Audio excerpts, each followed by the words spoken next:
হয়, মই বৰ্তমান উপস্থিত আছোঁ BTCৰ গোসাইগাঁও মহকুমাৰ বাবুবিল VCDCৰ বাবুবিল গাঁৱত।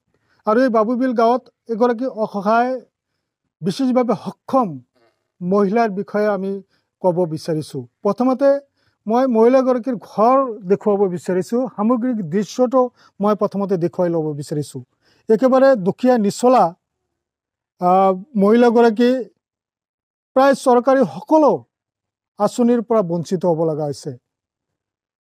যেহেতু বিশেষভাৱে সক্ষম, ভালদৰে খোজকাঢ়িব নোৱাৰে, স্বামী বহুদিন আগতে মৃত্যু হৈছে, ঘৰত আৰু কোনে নাই, অকলে থাকিব লগা হৈছে, নিজক ভালদৰে কাম বন কৰিব নোৱাৰে। তথাপিও নিজৰ জীৱনটো বচাই ৰাখিবলৈ তেখেতে মানুহৰ ঘৰত কষ্ট কৰি হ'লেও কাম কৰিব লগা হৈছে আৰু দুবেলা দুমুঠি খাব পাৰিছে।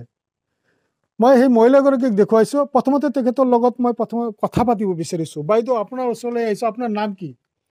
নানা বেচাৰা এই গাঁওখনৰ নাম বাবুবীৰ। আপুনি কি কৰে বৰ্তমান? আমি কি কৰে কিছু কৰে না, কিছু কৰে না, মানুহৰ ঘৰত কাম কৰে। মানুষের ঘরে কাম করে, অল্প অল্প কাম করে, ঝাড়ু দে কি দে বাসন টাসন মাঞ্জি দে, ওটা দিয়ে ভাত দে, আর কিছু করে না। কৰিব নোৱাৰে। আপুনি চৰকাৰী কি কি আঁচনি পাইছে? কিছু পাই না, অরুণোদয় পাই না, হ্যান্ডিক্যাপ পাই না, বিধবা পাই না, কিছু পাই না। আমি মেলা মানসিক আছে, কাগজ জমা দিছে, এখনো হয় না। আমার কি কয়? কি কিছু কয় না, বলে ফর্ম আছে নাই, ফর্ম আছে নাই, এটা কয়। আর এখনো হয় না, 2 বছর না 3 বছর বল আছে, এখনো হয় না। আমার ভালো আমার মানুষটা পাবাল আছে, আমাকে কিছু পাই না, এখনো পাই না। আমি এখনো পাই না। আমি মানসিক ঘরে যে ঝাড়ু করে বাসন মাঞ্জে ওইটা দিয়ে খাবার লাগছে। আঁকাও না আমার বাড়িতে, স্বামীও নাই, কিছুও নাই, ওইটা দিয়ে আমি খাবার লাগছে। কি ক'ব?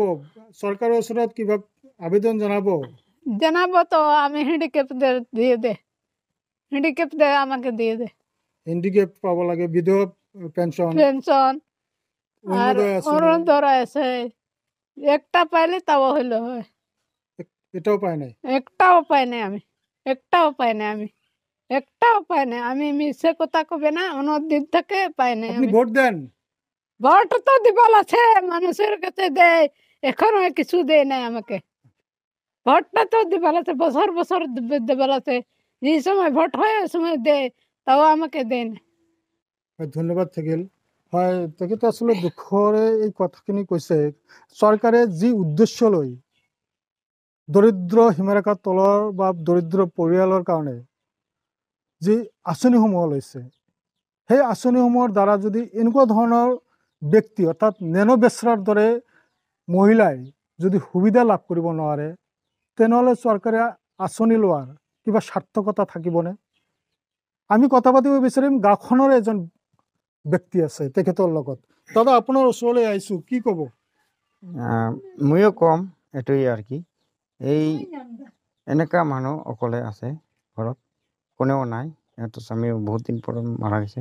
তা এতিয়া বিধৱা পেঞ্চনো পোৱা নাই, অৰুণোদয়ো পোৱা নাই, এতিয়া খালি ৰেচন পাই আছে আৰু একো পোৱা নাই। তা এনেকুৱা মানুহৰ লগত কাৰোবাৰ কিবা কিবি কাম কৰে, অলপ অলপ আৰু কি, বেছিতো কৰিব নোৱাৰে, অলপ অলপ কাম কৰি খালি ভাত খাব পালে হ'ল আৰু ঘৰত আহি হৈ থাকে, এনেকুৱাই। এতিয়া আমাৰ এই বাবুবিল গাঁৱত এনেকুৱা আছে, কিন্তু বহুত বেচাৰাইছে, যে অৰুণোদয় কিবা কিবি ফৰ্ম ফিল আপ কৰিছিল, কিন্তু এতিয়ালৈকে ইহঁতৰ অহা নাই। তা কি কৰিব আৰু, এনেকৈ আছে। কিয় অহা নাই বুলি ভাবে? ইয়াতকৈ ধনী মানুহে পাইছে নে নাই অৰুণোদয় আঁচনি? বেলেগ মানুহতো পাইছে, কিন্তু এই পোৱা নাই এতিয়ালৈকে। পোষ্ট কৰিছিল, কিন্তু কিবা কিবি কৈ আছে, অমুক হোৱা নাই তমুক হোৱা নাই, মানে কিবা কিবি হেনচেন এনেকুৱাই আছে এতিয়ালৈকে। ধন্যবাদ থাকিল। হয়, আচলতে আমি নেনো বেচৰাৰ লগত যেতিয়া আমি কথা পাতিছোঁ, তেখেতে কিন্তু চকুৰে বৈ আছিলে, কান্দি আছিলে, কথাখিনি কওঁতে কিমান আৱেগিক হৈছে, কিমান দুখত এইখিনি কথা তেখেতে ব্যক্ত কৰিব লগা হৈছে। আচলতে যাৰ একো নাই, যাৰ কোনো নাই, ঘৰত অকলে এই বৃদ্ধ বয়সত, বয়স সিমান হোৱা নাই, 48 বছৰ বয়স, কিন্তু চালে এনেকুৱা অনুভৱ হয় 70 বছৰীয়া এগৰাকী বৃদ্ধা। কাৰণ তেখেতৰ যি আৰ্থিক দৈন্যতা, তেখেতৰ যি কষ্ট, তেখেতক চাবলৈ কোনো ধৰণৰ নিজা কোনো মানুহ নাই, আত্মীয় স্বজন নাই, যাৰ কাৰণে কিন্তু বৰ কষ্টৰে নিজৰ জীৱনটো নিয়াব লগা হৈছে। আমি গাঁৱৰে এগৰাকী মহিলা আছে, বাইদেউ, তেখেতে আচলতে অৰুণোদয় আঁচনি পাব লাগে নে নাই? পাবতো লাগে, পাব লাগে। হয়তো ইয়াতকৈ ধনী মানুহে পাইছে নে নাই এই গাঁওখনত আঁচনি? ওই যে বোলে পাইছে বোলে, পাইছে। ওয়াতো পায় নাই। কিয় নাপায়, কিয় কওকচোন? কি যে কত জমা দিছে তাও বলে হয় নাই, হয় না, হয় নাই। পাব লাগে। বাবা লাগে তো এখন কি করবে, এখন উপায় যে নাই। ওয়ার খুব কষ্ট করে চলে না? যা কষ্ট, এই যে কার বাড়িতে যে ওয়া ডাকায় নিয়ে যাবে, কি মান থাল বাসন মান যাবে, কি কাম করিয়া ওইটা দিয়ে চাউলটা দেবে, তেল ভাতটা দেবে, লবং তেল গুলি খুঁজিয়ে আনবে, ওইটা দিয়ে রান্না বাড়িয়ে খায়, কষ্ট করে খায়। কষ্ট করে খায়। এটা বাড়ি না পায়, কোনখানে কাম করবে? ধন্যবাদ থাকিল। হয়, আচলতে খোজ কাঢ়িব নোৱাৰে ভালদৰে, যাৰ কাৰণে এনেদৰে কিন্তু মানুহৰ ঘৰত তথাপিও কষ্ট কৰি হ'লেও কাম কৰি খাব লগা হৈছে।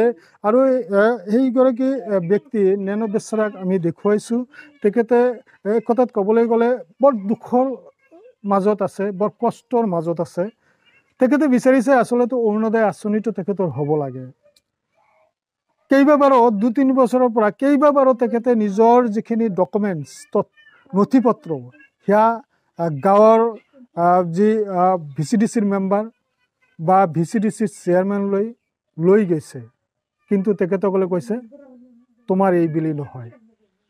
দীৰ্ঘদিনৰ পৰা এনেদৰে কৈ আছে এই বুলি তোমাৰ নহয়। কেতিয়া হ'ব তেনেহ'লে তেখেতৰ এই অৰুণোদয় আঁচনি বা আন যি চৰকাৰী আঁচনিসমূহ? এই ক্ষেত্ৰত বিভাগীয় কৰ্তৃপক্ষ বা চৰকাৰে নজৰ দিয়াৰ প্ৰয়োজন আছে। নহ'লে চৰকাৰে যি উদ্দেশ্য লৈ বা যি কাৰণে এই আঁচনিসমূহ দৰিদ্ৰ মানুহৰ কাৰণে ৰূপায়ণ কৰিছে, তেনেহ'লে সেয়া কিন্তু সফল ৰূপায়ণ নহ'ব বুলি আমি ক'ব পাৰিম। আপুনি বিচৰা বাতৰি পাব কেৱল নিউজ 18 এপত। নিউজ 18 এপ ডাউনলোড কৰিবলৈ স্কেন কৰক এই QR কোড। গুগল প্লে ষ্টৰতো পাব এই নিউজ 18 এপ।